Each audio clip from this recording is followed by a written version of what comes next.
Creative smash burgers in Sebastopol. My taste buds were just exploding. Creekside dining in Glen Ellen. I was ready to stay a few days. And contemporary Filipino fare in Napa. Best lumpia I've ever had. Just ahead on Check Please Bay Area's Wine Country Road Trip. Dip, dip. Dip, dip. That is so good. Hi, I'm Leslie Sabraco. Welcome to a special edition of Check Please Bay Area. Today we're exploring hidden gems in Sonoma and Napa wine country.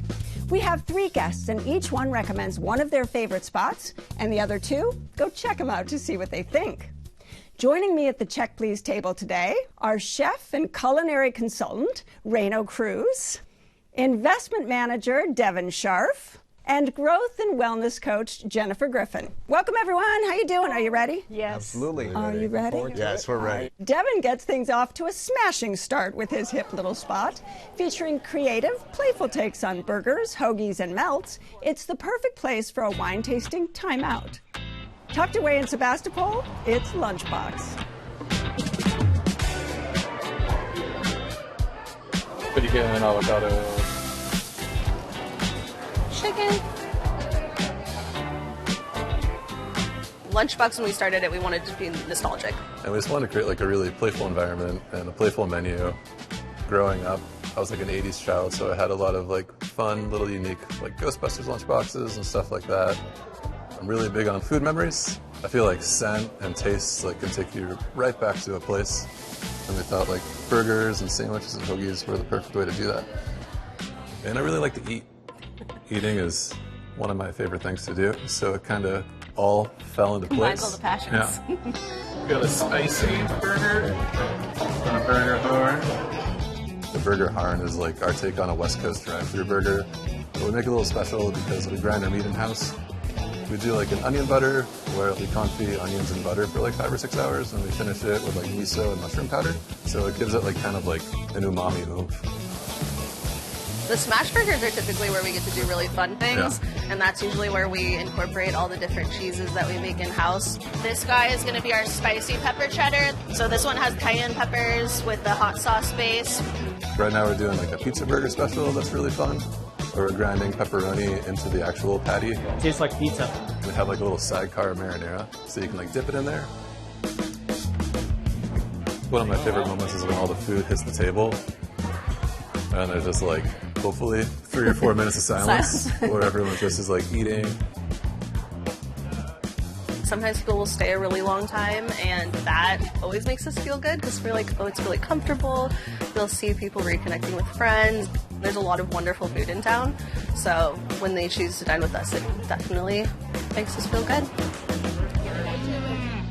Now, Devin, your pick is sort of an alternative to fine dining in wine country, right? Oh, it is, yes. But don't count it out, right? Because when you're on the wine road, you're definitely going to want something that's savory, greasy, juicy. Fill up your belly. Fill up your belly, and that's exactly what Lunchbox will do with high-quality ingredients from local producers. Just one of those places that you feel warm and welcome when you walk in the door.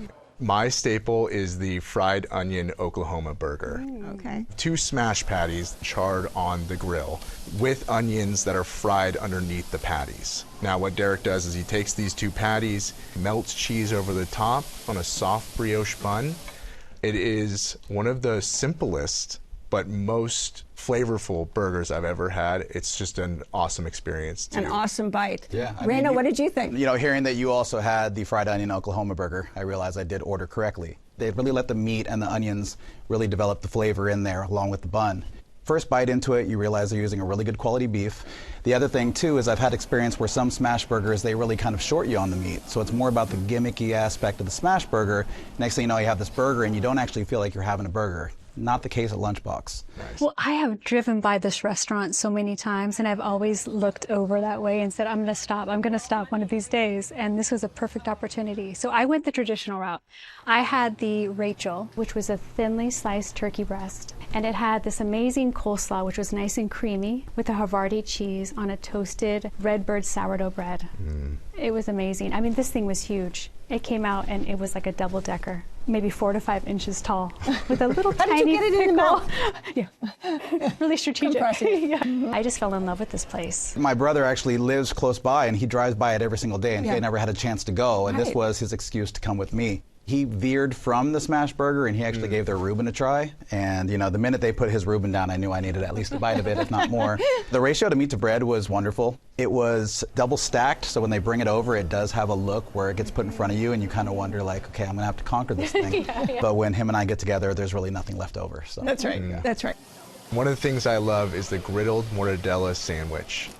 They roll up the mortadella and they fry it on the grill and put Havarti cheese on it with like kind of a hoagie style. It's incredible and something that I think is just something super special there. You can obviously order the fries when you get a side, but you can also upgrade to dirty fries, just as a pro tip. They cover in the ranch. The ranch is so good, it's homemade there. I wish they would bottle it so I could buy some. They put roasted garlic on it and bacon bits. But the special secret ingredient, I think, is the peppercini. And every bite adds that kind of spice and tang to it. We've never left any dirty fries just sitting in the bowl. You left it clean, baby. Clean, yeah. Clean plate, dirty fries. Absolutely. So I had the radicchio salad. It was nice and tart, and then you mix that with the Caesar dressing, and oh my God, my taste buds were just exploding. I loved every single thing about that salad. It's this delicious little accompaniment that really kind of breaks through all the greasier food that you're having and really balances it out, especially when you're, you know, washing everything down with some dirty fries. Yeah, we had a local beer on tap. I had the IPA, which was a fantastic beer. So you usually just get whatever local rotating beer they have on tap. I had a cider. It was amazing. It was from a company out of Sebastopol, and it was a Satsuma plum and Gravestine apple. It was just out of this world. It was perfectly dry, very refreshing. Did you feel like it was good value? I did feel like it was a good value. From the minute that we walked in, we were greeted with a smile. The smells were great. I was already planning on going back, and the mortadella sandwich is already on my radar, so now I guess I'm going back quicker than I thought. That's right. Well, if you would like to try Lunchbox, it's located on North Main Street in Sebastopol, and the average multi-course tab per person without drinks is around $40. Jennifer's uncovered another hidden treasure in Sonoma. With rustic farm-to-table cuisine and a serene garden setting, this spot is made for slowing down and savoring the moment. Tucked inside historic Jack London Village, it's the Mill at Glen Ellen.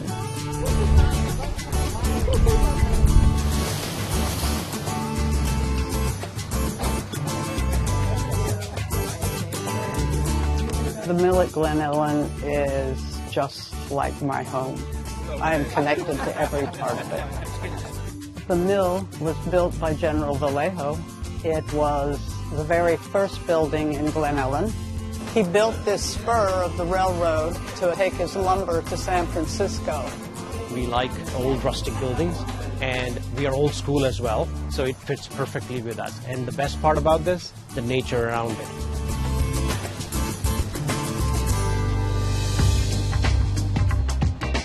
I tend to look at my food as being eclectic. I put whatever I want to eat on the menu. Our food is very unique and different. The flavor, the presentation.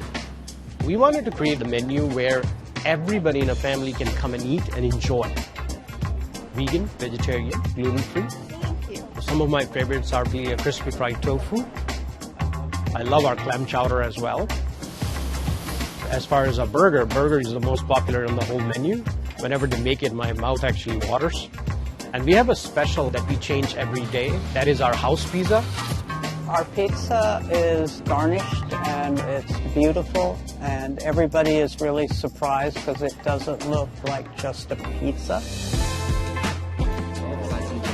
When we were thinking about choosing the wine, we wanted to make sure that they are local.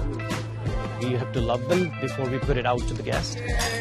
And when the guests taste them, they even love it more.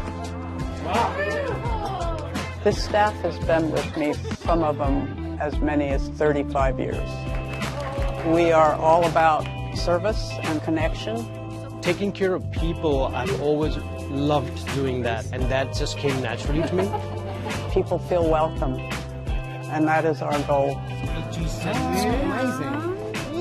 All right. Now, Jennifer, what's so special to you about this place? Oh, the first thing that comes to mind is my nervous system. When I drive up and park and I start to walk across the bridge, they have this amazing waterfall and I hear the creek. I just look forward to coming to this restaurant. You feel like you're on vacation. Right. Did you feel, this sense of serenity when you walked into the place? I was ready to stay a few days. Started off with this delicious appetizer of these grilled prawns with chimichurri. And by putting the prawns on the skewer, they were able to really cook them evenly with this freshly made chimichurri right on top. Devoured each one after squeezing a little extra lemon on top. Right. These things were absolutely perfect. So what I ordered the first time, we got a pizza to share. It was a spinach, mushroom, and a roasted garlic. And it had some thyme, and I think instead of like a traditional pizza sauce, they use a crushed tomato, which is light and delicate. It's simple, but then they top it with some mixed greens, some bitters, which is neat. I want to talk about the airline chicken. I never heard of an airline cut before, which is essentially just the leg and the breast. And so what was really interesting about it, when it came out, it was tandoori almost style.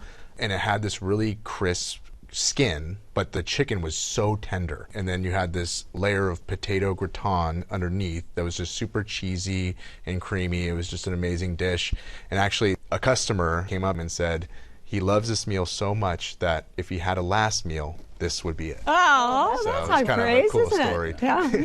Did you have a bite of the chicken? I did not have a bite of that chicken, but I will tell you how impressed I was with their chicken salad. This thing came out and it felt like it was literally like hand-picked mixed greens. It was just so beautifully put together. It had tomatoes on it. They had these little spheres of avocado, which really played into it, and had some tortilla strips for this accompaniment. But it had this shredded chicken in it. And it was so well done. It was so moist. They sous vide the chicken. Oh, And right. they do it at the perfect temperature. So when they put together the salad, next thing you know, salad's gone. It's magic. We also got the edamame hummus that comes with a grilled portobello mushroom. It's really fun to eat because you can kind of pick at everything and build your own bite. Yeah. Did you have anything to drink with your meal? Every single time I go, I get the pomegranate spritz, which is like a play on Aperol spritz. With a Prosecco, right? With a Prosecco, yeah. It's so refreshing. I'm always trying to like pace myself because I can go through them pretty quickly. Right. When I started talking to my waiter, he mentioned they have shrubs. Ooh, And I I'm love- actually a huge fan of shrubs. So I like the acidity, I like the vinegar, I like that sort of thing. But the shrub with the strawberry that they put into this beautiful cocktail glass along with some strawberry pulp at the bottom, and it just looks beautiful. I had the Malaysian lasco, which was a coconut-based soup, sort of like a curry with udon noodles. And so every bite you're getting chicken, you're getting udon. Just an amazing dish as well. All right, now desserts. Burnt Bass cheesecake. Oh, yum. Yeah, it was this beautiful wedge, dark on the outside, garnished with a handful of beautifully picked berries. I mean, everything just seemed super fresh, which offset the creaminess of the Bass cheesecake. And the little bit of the burnt component almost gave it sort of a creme brulee sort of offset. Amazing. I actually grew up 15 minutes down the road, and I had never been to the mill. And what a special treat this place was. Well, and there's such history in the property itself. Such history. I mean, it was an incredible hospitality. I was just super happy that you recommended it because I would have never stumbled upon it. I definitely will be going back. Yeah. All right, if you would like to try the mill at Glen Ellen, it's located in Jack London Village in Glen Ellen. The average multi-course tab per person without drinks is around $55. Our next wine country stop takes us to Napa, home to Reno's favorite new find. It's led by a trailblazing chef who's redefining the local food scene at Carabao Filipino Eatery. There's a sisig taco with 3 carrots and pork. Squeeze some lemon on top. This is a double egg, marinated in vinegar and soy sauce. Carabao is the first Filipino eatery here in Napa. The sizzling sisig, the chicharron. Filipino cuisine is a mix of different cuisine that kind of like colonized the Philippines before. So there's like a Spanish, Chinese, and Western cuisine mixed into it. So this is a pork anihaw topped with achara and some spiced vinegar. The first time I moved here is 2018. I work in some hotel and restaurant, and then I'm fortunate to become a chef de partie at the French Laundry. Here at Carabao, we use a technique that I learned at TFL, but introducing the Filipino flavors presented in a more modern way. And also with all the California produce that we use here. The oxtail kare is a stew meat traditionally served with a coconut peanut sauce. What we do in Carabao, instead of just straight up stew meat, we make a croquette from it. We still put it back the bone in the middle, so you still get the feeling of like where it's like sucking the bone with all the meat and stuff like that. Before you eat food, your eyes see it first. So I harvested this earlier this morning. I love using blossom for the garnish. Sometimes people feel bad touching it because it's so pretty.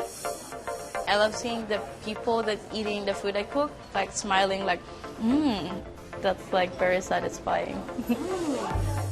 Carabao is a water buffalo that's used in the rice field. So it's like a symbolize of hard work of me, my husband, and all the friends that help us.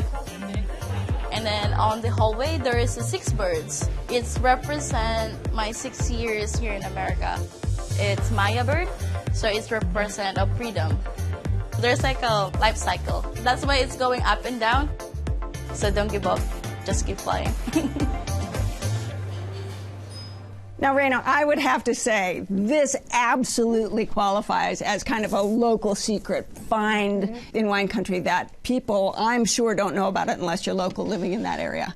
Oh, Carabao. You know, and being half Filipino, I sort of recognize Filipino food as being one of the most nostalgic cuisines around as far as I'm concerned. Having Filipino family, I've always been around the fact that if it's not your Lola's adobo, it's not done right. Right. So I think the nostalgia around it has really kind of kept it at a slower pace as far as advancing into our regular culinary scene. Right. But then came Carabao. The ambiance in the restaurant is beautiful. You feel like you're in a really elegant experience. First thing is the lumpia. Best lumpia I've ever had, right? Same. So I've had a lot of lumpia, and the way this was prepared with just the pork filling being so juicy and just a light wrapper, right? Usually it's all wrapper and not enough filling. This was completely the opposite, where it was a massive amount of pork filling. I've been rolling lumpia longer than I can remember. My mom had me in the kitchen doing it before the holidays. But the lumpia Shanghai, the style that they have, that's smaller and sort of bite size, it was amazing. And then also the sweet chili sauce, which a lot of people resort to bottled, but Chef Jade does an amazing job making her own homemade sweet chili sauce there. When I went back the last time, they sat us at the chef counter. So now all of a sudden I'm sitting there 2 feet away from all the wonderful stuff that's happening here. And they were doing a tasting menu. So the first thing that came out was the lumpia, but it came out with an adobo deviled egg. Ooh. This is the adobo deviled egg topped with a smoked trout roe, some crispy garlic, and some pickled onion as well. And what they do is they take the hard-boiled egg and first they soak it in a similar to adobo soy sauce and vinegar marinade. They take the yolk and make a mousse out of the interior. And then just a beautiful little garnish on the plate, and there we go. We did the sisig tacos, and I couldn't even see the tortilla. It was so packed with just this amazing, bountiful amount of meat. And then you have a little bit of lettuce, and then there's a fresh lemon, which you drizzle over the taco. And then, oh, I forgot the part that's the most amazing. The quail egg, right? There's a quail egg that's on top. These were insane. We ordered the sizzling sisig as our entree. Oh, awesome. And it's made with this delicious pork belly, and it's on this cast iron skillet, and it's just smoking and sizzling. Yeah. Everyone's mouth just immediately starts watering. And the garlic rice, can we talk about it? Did you upgrade? I didn't get it, unfortunately. So we weren't directed the there. garlic rice. It is amazing. I found myself wondering how they're able to do that because it has so much flavor. The garlic rice like blew my mind. Next on the tasting menu was kinilaw, which is basically the Filipinos' version of a ceviche. Lots of times in Filipino cuisine, they use calamansi limes. It has the look of a regular small lime, but the essence on the inside of the mixture of almost like a mandarin and the lime, so it has a little bit more of a sweetness. They basically cover the hamachi with that, but then they place the hamachi on this smoked coconut milk. And the first time you put a bite in your mouth, it's just all these different things coming from different angles, and you kind of can't wait to get back into the next bite. This last time that I was there, I still hadn't tried their pansit, which is basically like a Filipino version of a stir fry with noodles. There were a couple prawns sitting on top, along with their lechon kawali. That is their crispy pork belly. Yeah, we had the pansit too, and every single noodle, every single vegetable is just super flavorful with this awesome sauce. Every bite was crispy, juicy. I mean, it was just an amazing. Can you go wrong with pork belly, really? You really can. You really It's can. hard. Yeah. And I have to bring up the drinks because Chef Jade's husband So they have the pre-strange Sauvignon Blanc. is a wine expert and has put together a really curated wonderfully fun and, I think, ideal for the cuisine. Wine list. My girlfriend got a Sauvignon Blanc, which she loved, and then I got the Drake's hazy, juicy beer that they had on tap, which went really well with all the menu items we got. I ordered a glass of cab. You know, I was looking at the food, I'm like, this might not work, but it totally worked. It was perfectly paired. They make this one drink with carbonated water, but they add the calamansi lime, and they actually add Yakult, which is a probiotic. Right. So now all of a sudden you have this sort of citrus and creaminess along with this carbonation, and they brought it to me in a beautiful glass, and so, you know, I didn't feel left out at all. Wow. Yeah. So that sounds like dessert, but we have to talk about desserts. Cassava cake. The way they use the cassava root to get into this cake, it just had almost like a mochi texture. But I think it's a compliment to dessert sometimes when I say, you know, it's not too sweet. You know, it's just nice. It's nice and sweet enough. Completes the whole meal. Oh, Wow. sounds amazing. All right. If you would like to try Carabao Filipino Eatery, it's located on Gasser Drive in Napa, and the average multi-course tab per person without drinks is around $60. And now, reporter Cecilia Phillips has more wine country bites you've just got to try. She's tempting our taste buds with a whirlwind tour of the Napa Valley Taco Trail.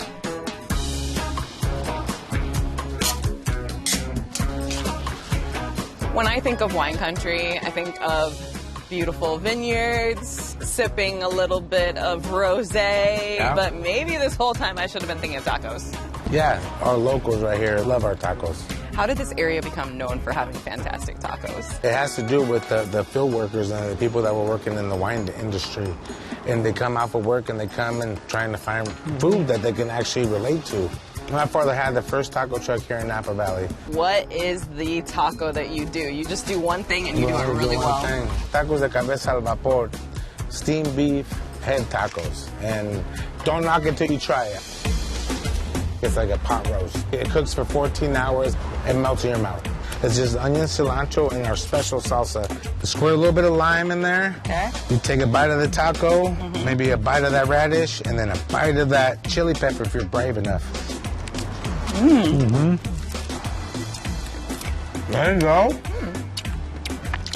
Oh no. Why did I think it wasn't going to be that spicy?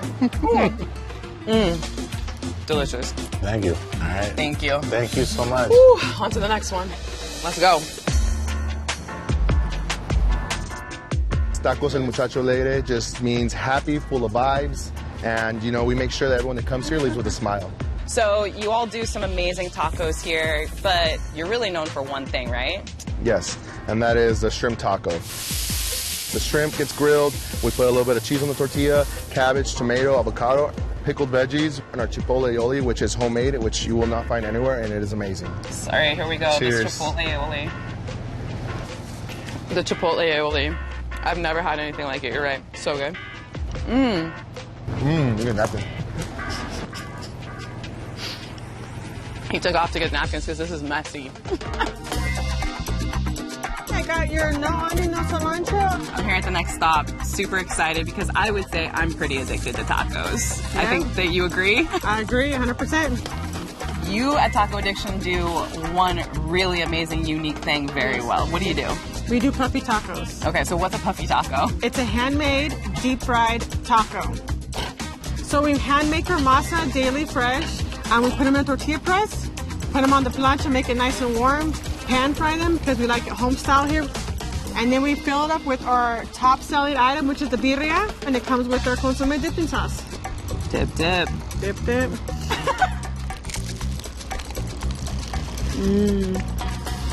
I'm sorry. I just need to take a moment to cry. That is so good. If I'm in wine country, this is what I'm drinking. I've been moving along this taco trail. It took me a little bit to find you. We're like almost in the forest here. But I found you from the smell. All right. I love to hear that. So what are some of the things that you do really well here? Everything. All depends what you really love. But really, for me, is the campechano. Campechano is a mix of pastor and beef. Okay. And it comes with cilantro, onions, and the red salsa on top of it. Okay. Ooh. Yes. All right. So good. I gotta hit the trail again. All right. Wish me luck, okay? I will. All right, here we go. With all my heart. Last stop, Rutherford. So I heard that this is the spot that I have to come to try some amazing tacos. So what's the story with this place? Tell me about it. Well, we've been around for 58 years. It's been a family-run business. We are known for our burritos, quesadillas, and you can't go wrong with a taco. It's like a nice little bite. You can have like a quick little... Not so little, but yeah. Our carnitas are slow cooked and manteca with oranges and other little special things going on. Okay, look at these. These are not very small at all. Cheers. Oh yeah. So good. That's my favorite part. I think I've had enough tacos for a lifetime. But if I come back up, you'll have more for me to try, right? Definitely, yeah. All right. Make sure you take a flan on the way out. Ooh, okay. Don't mind if I do. Yeah. I have to thank my guests on this week's show, Devin Scharf, who swears by the smash burgers at Lunchbox in Sebastopol, Jennifer Griffin, who settles in for Creekside Dining at the Mill at Glen Ellen, and Reno Cruz, who craves the kare at Carabao Filipino Eatery in Napa. Join us next time when 3 more guests will recommend their favorite spots right here on Check Please Bay Area. I'm Leslie Sbrocco, and I'll see you then. Cheers, everyone. Cheers. Cheers. Check Please Bay Area is made possible by the members of KQED and by... As a family business, we believe in what KQED represents. And Check Please ties into our focus on community support. The Bay Area airport that's close and reliable. iFlyOAK.com. Graham's Port has been family-owned and operated for over 200 years. Available at vintage and finewines.com or your local fine wine retailer. Hi, we'd like to open an account. Wait, where are all the firefighters? You know, you don't have to be a firefighter to join SF Fire Credit Union, right? Anyone can join? Anyone. Whoa. SF Fire Credit Union, banking for heroes and anyone who wants to be treated like one. I'm a huge fan of the tuna melt. My grandma Nancy, anytime we would come into the house, she would say, like, you want a tuna melt? And, like, you always had to say yes. If you said no, like, she thought something was, like, physically wrong with you. It's a really, really delicious tuna melt, and it really holds, like, a place in my heart.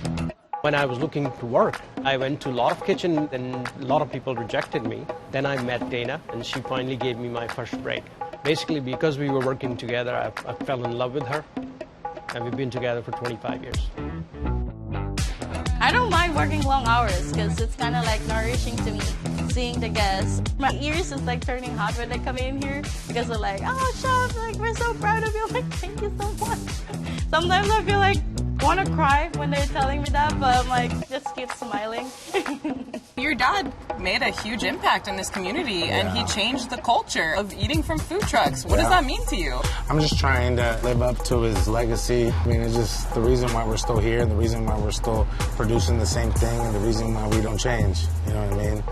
Set the price.